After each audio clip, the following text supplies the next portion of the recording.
تقیہ فادخلی فی عبادی وادخلی جنتی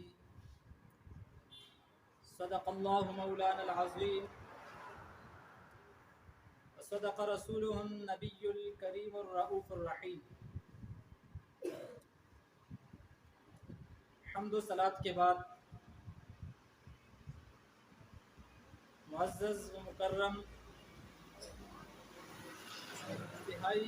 قابل عزت و احترام علماء کرام، مشائخ اعظام اور جمیع حاضرین محفل، السلام علیکم ورحمۃ اللہ وبرکاتہ۔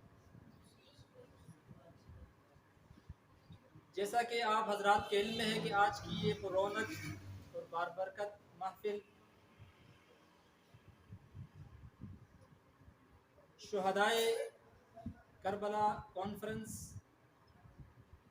اور ختم القرآن کے عظیم نام سے منسوب ہے۔ عزیزان گرامی، مجھے جس موضوع پر گفتگو کرنے کے لیے کہا گیا ہے وہ ہے حضرت سیدنا امام حسین علیہ السلام اور مقام رضا۔ دیگر مقررین حضرات بھی موجود ہیں، وہ مختلف گوشوں پر آپ علیہ السلام کی زندگی کے مختلف گوشوں پر گفتگو کریں گے، تو انشاءاللہ میں اس حوالے سے اللہ نے چاہا تو گفتگو کرنے کی کوشش کروں گا۔ اللہ تبارک و تعالیٰ سے دعا ہے کہ اللہ تعالیٰ مجھے حق بیان کرنے اور ہم سب کو سن کر عمل پیرا ہونے کی توفیق عطا فرمائے۔ عزیزان گرامی، اللہ تبارک و تعالیٰ کے نیک اور برگزیدہ بندوں کو اللہ تبارک و تعالیٰ کا قرب، اللہ کی رضا اور خوشنودی حاصل کرنے کے لیے جو جد و جہد اور کوشش کرنی پڑتی ہے، اس جد و جہد اور کوشش کو صوفیاء کرام نے، اہل تصوف نے اس کے کئی مراحل اور مراتب بیان کیے ہیں۔ بندہ اللہ کا قرب حاصل کرتا ہے، ولایت کے درجات پہ آگے جاتا ہے تو کئی مراحل اس کے سامنے ہوتے ہیں، اس کو طے کرتا ہوا جاتا ہے۔ سب سے پہلا مرحلہ ہے مرحلہ صبر۔ اللہ کی رضا کو حاصل کرنے کے لیے، اس کے قرب کو حاصل کرنے کے لیے جب انسان آگے بڑھتا ہے تو مشکلات، مصائب و آلام اس کے سامنے ہوتے ہیں، اور ان مصائب و آلام پر وہ صبر و استقامت سے قائم رہتا ہے تو تب وہ اس سلسلے کو آگے جاری رکھ سکتا ہے۔ تو پہلا مرحلہ ہے مرحلہ صبر۔ اس کی بھی آگے بہت ساری اقسام صوفیاء کرام نے بیان کی ہیں، لیکن چونکہ میرا یہ موضوع نہیں ہے، میرا آخری موضوع ہے۔ دوسرا مرحلہ ہے مرحلہ توکل۔ صبر کے درجات کو کراس کرنے کے بعد اگلا مرحلہ جو آتا ہے مرحلہ توکل کا آتا ہے۔ اس کی بھی صوفیاء کرام نے قسمیں بیان کی ہیں، متوکلین کی۔ اور پھر اس کے بعد اللہ کے قرب کا جو سب سے آخری درجہ صوفیاء کرام نے بیان کیا ہے وہ ہے مرحلہ رضا، مقام رضا۔ حضرت سید شیخ عبد القادر جیلانی محبوب سبحانی غوث سمدانی شہباز لامکانی رضی اللہ تعالیٰ عنہ نے اپنی کتاب غنیت الطالبین کے اندر حضرت شیخ ذوالنون مصری رحمۃ اللہ تعالیٰ علیہ کے حوالے سے مرحلہ رضا کی 3 قسمیں بیان کی ہیں۔ مرحلہ رضا کی شیخ عبد القادر جیلانی رضی اللہ تعالیٰ عنہ نے اپنی کتاب غنیت الطالبین کے اندر شیخ ذوالنون مصری کے حوالے سے مقام رضا، صبر سے آگے، توکل سے آگے جو مقام رضا ہے، مقام رضا کو آسان الفاظ میں یوں سمجھ لیں کہ بندہ اس مقام پر پہنچ جائے کہ وہ پھر اپنی رضا چھوڑ دے، اللہ تعالیٰ کی طرف سے جو آزمائش آتی ہے، جو مشکل آتی ہے، وہ اس میں راضی ہو جاتا ہے کہ جو اللہ چاہتا ہے میں اس میں راضی ہوں. یہ سب سے مشکل مرحلہ ہے قرب کا اللہ کے. تو 3 درجات میں سے سب سے پہلا درجہ،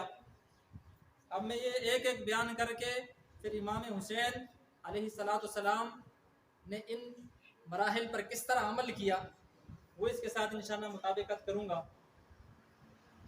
سب سے پہلا درجہ ہے ترک الاختیار قبل القضاء. ترک الاختیار، قضاء سے پہلے اس قضاء سے بچنے کا اختیار ہو، لیکن اس اختیار کے باوجود بندہ اپنے اختیار کو استعمال نہ کرے، اللہ کی قضاء کے سامنے سر جھکا لے. مثال کے طور پر بہت سارے صوفیاء کرام ایسے ہیں جو مرحلے صبر پر عمل کر کے آگے نکلے، مرحلے توکل میں جا کر رک گئے، اور بہت سارے ایسے ہیں جو مرحلے توکل سے بھی آگے نکلے لیکن مرحلے رضا میں آ کے مقام رضا میں آ کے ان کے قدم لڑکھڑا گئے. جس طرح حضرت یوسف بن اسماعیل النبہانی رحمۃ اللہ تعالی علیہ اپنی کتاب جامع کرامات اولیاء اس کے اندر ایک واقعہ نقل کرتے ہیں اللہ کے ایک ولی کا، جن کا نام ہے حضرت شیخ احمد شربینی رحمۃ اللہ تعالی علیہ. یہ وہ بزرگ تھے جو مقام رضا پر فائز تھے. ان کا ایک اکلوتا بیٹا تھا جن کے وصال کا وقت قریب آ گیا. ان کی زوجہ ان کے پاس آئیں اور عرض کرنے لگیں کہ آپ کی تو اللہ کے ساتھ لو لگی ہوئی ہے، میرا ایک ہی بیٹا ہے، آپ اللہ کی بارگاہ میں دعا کر دیں کہ اللہ تعالیٰ اس کی جان کو محفوظ رکھے، کیونکہ اگر یہ بچہ بھی چلا گیا تو ہماری گود خالی ہو جائے گی اور میری زندگی تباہ و برباد. حضرت شیخ احمد شربینی رحمۃ اللہ علیہ نے فرمایا کہ اگر میرا رب اس بات میں راضی ہے کہ وہ میرے بچے کی جان لے لے تو میں بھی اس میں راضی ہوں، میں دعا نہیں کروں، میں اپنے رب کی رضا میں.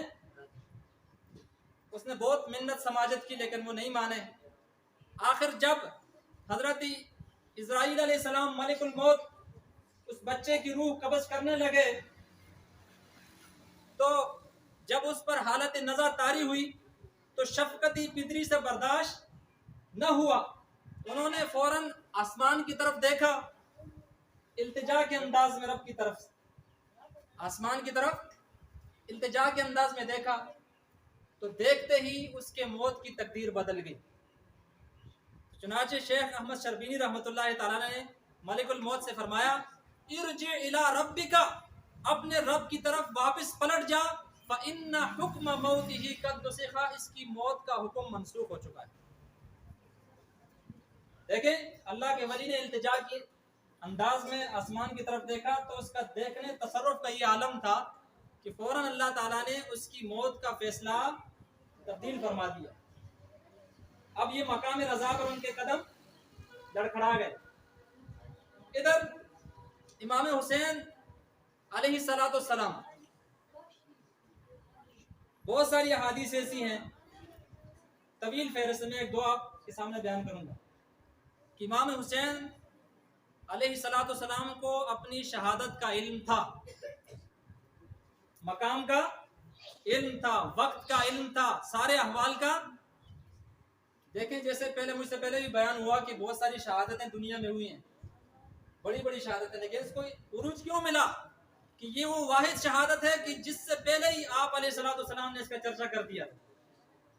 شہادت سے پہلے ہی ایک حدیث پاک جس کو الخصائص الکبریٰ کے اندر امام جلال الدین سیوطی رحمۃ اللہ تعالی نے نقل کیا، حضرت سیدہ ام سلمہ رضی اللہ تعالیٰ عنہ آپ صلی اللہ علیہ وسلم کی زوجہ مطہرہ وہ فرماتی ہیں کہ آپ صلی اللہ علیہ وسلم کروٹ پر لیٹ کر آرام فرما رہے تھے کہ اچانک آپ جاگ اٹھے اور پریشان تھے. تو میں نے عرض کی یا رسول اللہ صلی اللہ علیہ وسلم آپ کیوں پریشان ہیں؟ تو آپ صلی اللہ علیہ وسلم نے فرمایا کہ کہ اخبرنی جبرائیل علیہ السلام ان ھذا یعنی الحسین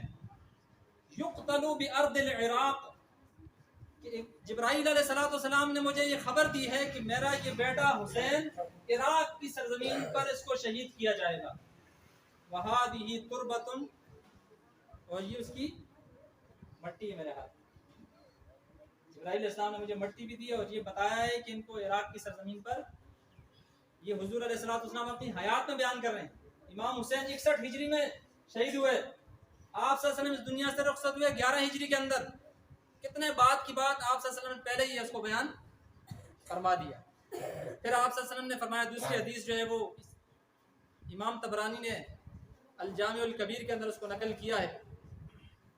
اور دیگر مقامات مشکات کے اندر بھی ہے، کئی کتابوں کے اندر یہ موجود ہے کہ حضور علیہ السلام نے فرمایا حضرت ام سلمہ رضی اللہ تعالیٰ عنہ کہ یا ام سلمہ اذا تحولت هذه تربۃ دما، کہ جب یہ مٹی خون بن جائے فعلمی ان ابنی قد قتل، تو سمجھ جانا کہ میرا بیٹا شہید کر دیا گیا. میرا بیٹا، تو حضور علیہ السلام نے پہلے بتا دیا. صحابہ اکرام کو بھی اس کا علم تھا، حسین علیہ السلام کو بھی اس کا علم تھا. پھر اس کے بعد جو ہے البدایہ والنہایہ کے اندر ایک حدیث پاک ہے، حضرت سیدنا ابو ہریرہ رضی اللہ تعالیٰ عنہ اس کو روایت کرتے ہیں. فرماتے ہیں کہ حضور علیہ السلام نے فرمایا تعوذ من سنت 60 و امارت الصبیان، پناہ مانگو 60 ہجری سے اور لڑکوں کی حکومت سے. 60 ہجری میں یزید جو ہے تخت نشین ہوا، اور 61 ہجری کی ابتدائی ایام میں محرم کے مہینے میں کربلا کا واقعہ. حضور علیہ السلام نے فرمایا 60 ہجری سے اللہ کی پناہ مانگو اور لڑکوں کی حکومت سے، تو اس سے مراد یزید کی حکومت. اور پھر حضرت سیدنا ابو ہریرہ رضی اللہ تعالیٰ عنہ کا یہ معمول تھا کہ وہ یہ دعا فرمایا کرتے تھے، اللہم انی اعوذ بک من رأس 60 و امارت الصبیان، اے اللہ میں تجھ سے پناہ مانگتا ہوں، تیری پناہ میں آتا ہوں 60 ہجری کے آغاز سے اور لڑکوں کی حکومت سے. چنانچہ اللہ تعالیٰ نے آپ کی دعا قبول فرمائی اور آپ 60 ہجری سے پہلے اس دنیا سے تشریف لے گئے. تو اس طرح بہت ساری روایتیں جس سے پتہ چلتا ہے کہ حضرت امام حسین علیہ السلام کو شہادت کے مقام کا، وقت کا، سن کا سارا علم تھا. اگر وہ چاہتے تو اللہ تعالیٰ کی بارگاہ میں التجا کرتے اور اللہ تعالیٰ اس تقدیر کو تبدیل فرما دیتا. جس طرح حضور علیہ السلام کی امت کا ایک ولی جب وہ اللہ تعالیٰ کی بارگاہ میں نگاہ اٹھاتا ہے التجا کے انداز میں، تو اللہ تعالیٰ حکم، موت کے حکم کو زندگی کے حکم میں تبدیل فرما دیتا ہے. تو امام حسین تو وہ شخصیت ہیں کہ جن کے بارے میں حضور علیہ السلام نے ارشاد فرمایا، جامع ترمذی کے اندر یہ حدیث پاک موجود ہے. حضور علیہ السلام نے فرمایا حسین منی و انا من حسین، حسین مجھ سے ہے اور میں حسین سے ہوں. احب اللہ من احب حسینا، جس نے حسین سے محبت کی اللہ اس سے محبت فرماتا ہے. حسین تو صحابہ کرام میں سے ہیں. کروڑوں اولیاء کرام بھی حضرت حسین کی گرد راہ کو، جب حضور علیہ السلام کے ایک امت کے ایک ولی وہ جب اللہ کی بارگاہ میں یوں اپنا سر اقدس اٹھائیں التجا کے انداز میں، تو اللہ تعالیٰ موت کے حکم کو تبدیل فرما دے. تو کیا حضرت امام حسین جب اللہ کی بارگاہ میں دعا کرتے تو کیا اس حکم کو اللہ تبدیل نہ فرماتا؟ لیکن حضرت امام حسین چونکہ مقام رضا پر فائز تھے، ساری باتوں کے علم کے باوجود آپ کربلا میں گئے، اور یوں پہلا درجہ آپ نے ترک الاختیار قبل القضاء، قضاء سے پہلے اپنے اختیار کو آپ نے ترک فرما دیا اور اللہ کی رضا پر آپ راضی رہے. اس کے بعد دوسرا جو مرتبہ ہے وہ ہے سرور القلب بمر القضاء. جب انسان پر اللہ کی تقدیر چل رہی ہو، اللہ کا فیصلہ انسان کے اوپر گزر رہا ہو، مصیبتیں، مسائل، آلام، تکلیفیں، آزمائش، تو اس وقت اپنے دل کے اندر کوئی پریشانی محسوس نہ کرنا، بلکہ دل کے اندر لذت اور سرور محسوس کرنا کہ بھائی میرا رب اس میں راضی ہے، یہ تکلیفیں میرے رب نے مجھ پر ڈالی ہے، میرا رب اس میں راضی ہے. تو دل کے اندر وہ پریشانی اور شکوہ شکایت کے بجائے سرور محسوس کرے. یہ مقام رضا کا دوسرا درجہ ہے. اس پر امام حسین علیہ السلام نے کربلا کے میدان میں کس طرح عمل کیا کہ آپ علیہ السلام میدان کربلا کے اندر لڑتے لڑتے آپ کے صحابہ اکرام، آپ کے گھر کے چھوٹے چھوٹے بچے شہید ہوتے رہے تھے آپ کے سامنے، آپ نے ان کو کٹتے دیکھا، لیکن کبھی بھی آپ کی زبان سے شکوہ نہ آپ نے التجا کی، نہ آہو پیغام کیا، نہ کوئی شکوہ شکایت کی، بلکہ خوشی کے ساتھ اس تکلیف کو، اس مصیبت کو اس انداز میں برداشت کرتے رہے کہ میرا رب اس میں راضی ہے تو میں بھی راضی ہوں۔ چنانچہ حتیٰ کہ وہ وقت آن پہنچا کہ جس کا قدسیان فلک کو انتظار تھا، چشم فلک جس نظارے کو دیکھنے کے لیے بیتاب تھی کہ حضرت امام حسین کے سارے افراد جو ہے وہ شہید ہو چکے، چنانچہ امام علی مقام لڑتے لڑتے اور بہت سارے یزیدیوں کو واصل جہنم کرتے ہوئے آخر آپ گھوڑے سے نیچے گرتے ہوئے زمین پر تشریف لائے، اور عین اس وقت زور کی نماز کا وقت ہو گیا، آپ نے اپنی تلوار کو زمین پر رکھا اور خون آلود ہاتھوں سے آپ نے تیمم کر کے اور پھر زور کی نماز شروع کی، قیام کیا، آپ نے قرات کی، رکوع کیا۔ اس وقت تک کوئی آپ کے قریب نہیں آیا، لیکن جیسے ہی امام سجدے میں گئے، آپ نے اپنا سر اقدس سجدے میں رکھا اور ادھر سے آپ تلوار آپ کے سر پر آ لگی، ادھر سے ملک الموت نے یہ پیغام سنایا، یا ایتھا النفس المطمئنہ، اے نفس مطمئنہ، ارجعی الی ربک، اپنے رب کی طرف پلٹ آ، راضیۃ مرضیہ، اس حال میں کہ تیرا رب تجھ سے راضی ہے، تو اپنے رب سے راضی ہے، سبحان اللہ، یعنی تو اپنے مقام رضا پہ پورا اتر گیا۔ تو یہ دوسرا درجہ مقام رضا کا امام حسین نے وہاں پورا فرمایا۔ اب تیسرا درجہ جو ہے فقدان المرارت بعد القضاء، تقدیر ختم ہو گئی، مصیبتیں آگے گزر گئی، امتحان ختم ہو گیا، انسان کا سارا کچھ ختم ہو گیا، اس کے بعد اس کی زبان پہ کوئی شکوہ نہ آئے کہ میرے ساتھ تو یہ ظلم ہو گیا، میرا تو یہ چیز ختم ہو گئی، مجھ پر یہ پہاڑ ٹوٹ گئے۔ مقام رضا پر جو ہوتا ہے وہ اس کا تذکرہ، پھر امام حسین تو شہید ہو گئے، وہ تو جنت میں تشریف لے گئے، تیسرا معاملہ تو ظاہر ہے وہ کمپلیٹ ہی ہو گیا۔ لیکن کربلا کے واقعات سے یہ بات سمجھ میں آتی ہے کہ جتنے بھی افراد اہل بیت کے تھے آپ کے بعد، خاص طور پر حضرت سیدنا زین العابدین امام زین جو کربلا میں ایک ہی واحد بچے تھے، امام حسین علیہ السلام کی اولاد میں سے جو واحد ایک شخص بچے تھے جن کا نام تھا امام زین العابدین، تو نہ صرف یہ کہ امام حسین بلکہ آپ کی اولاد بھی مقام رضا پر فائز رہی۔ اس کا ایک واقعہ جو ہے ملتا ہے کتابوں میں کہ جب کربلا کے بعد امام زین العابدین مدینے سے کنارے پہ ایک جگہ پر آپ نے رہائش اختیار کی، وہیں رہتے تھے، کچھ عرصے بعد شام سے ایک بندہ جو ہے جو یزید کو مطلوب تھا، یزید اس کو کوئی سزا دینا چاہتا تھا کسی کام کی وجہ سے، وہ وہاں سے بھاگ کر مدینہ آ گیا اور اس کو اور دنیا میں کہیں پناہ کی جگہ نظر نہیں آئے، سیدھا امام زین العابدین علیہ السلام کے دربار میں آیا اور آپ سے اجازت چاہیے کہ میں آپ کا مہمان بننا چاہتا ہوں۔ چنانچہ امام زین العابدین علیہ السلام نے ان کو 3 دن کے لیے اپنا مہمان بنایا۔ مہمان بنانے کے بعد اس کی خاطر تواضع کی، اس کی خدمت کی۔ 3 دن جب گزر گئے، جب وہ شخص جانے لگا تو امام زین العابدین علیہ السلام نے اس کو رخت سفر بھی دیا، راستے کا خرچہ، زیادہ راہ بھی دیا کہ بھئی آپ جا رہے ہو، مہمان ہو، راستے میں آپ کو ضرورت پڑے گی، سارا رقم بھی لے لو، یہ چیزیں لو، راستہ آپ کو ضرورت ہے۔ وہ بندہ جب جانے لگا تو اس کے قدم لڑکھڑانے لگے، اس نے سوچا کہ شاید امام زین العابدین نے مجھے پہچانا نہیں ہے، واپس آیا دبے قدموں کے ساتھ اور عرض کی کہ حضرت شاید آپ نے مجھے پہچانا نہیں ہے۔ تو امام زین العابدین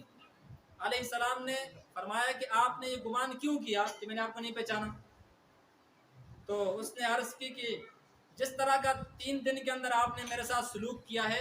کوئی بھی بندہ اپنے قاتلوں کے ساتھ ایسا سلوک نہیں کرتا، تو اس لیے مجھے گمان ہوا کہ شاید آپ نے مجھے پہچانا۔ تو حضرت امام زین العابدین علیہ السلام نے ارشاد فرمایا کہ میں تجھے اس وقت سے جانتا ہوں جب کربلا کے اندر آپ میرے والد گرامی حضرت امام حسین کی گردن پر تلواریں چلا رہے تھے، لیکن چونکہ وہ آپ کا کردار تھا اور یہ ہمارا، آپ کے گھر والے مقام رضا پر آج تو انہوں نے اس کا شکوہ نہیں کیا. تو حضرت سیدنا امام حسین رضی اللہ تعالیٰ عنہ مقام رضا پر فائز تھے. اللہ تعالیٰ نے ان کو اتنا بڑا اولیاء کے اندر اتنا بڑا درجہ عطا فرمایا کہ انہوں نے اپنی ذات کے لیے کچھ بھی نہیں کیا، بلکہ ہر لمحے اللہ تعالیٰ کی رضا پر وہ راضی رہے. تو اللہ تبارک و تعالیٰ ہمیں امام حسین علیہ السلام کی تعلیمات کو سن کر یاد رکھنے اور اس پر عمل کرنے کی توفیق عطا فرمائے.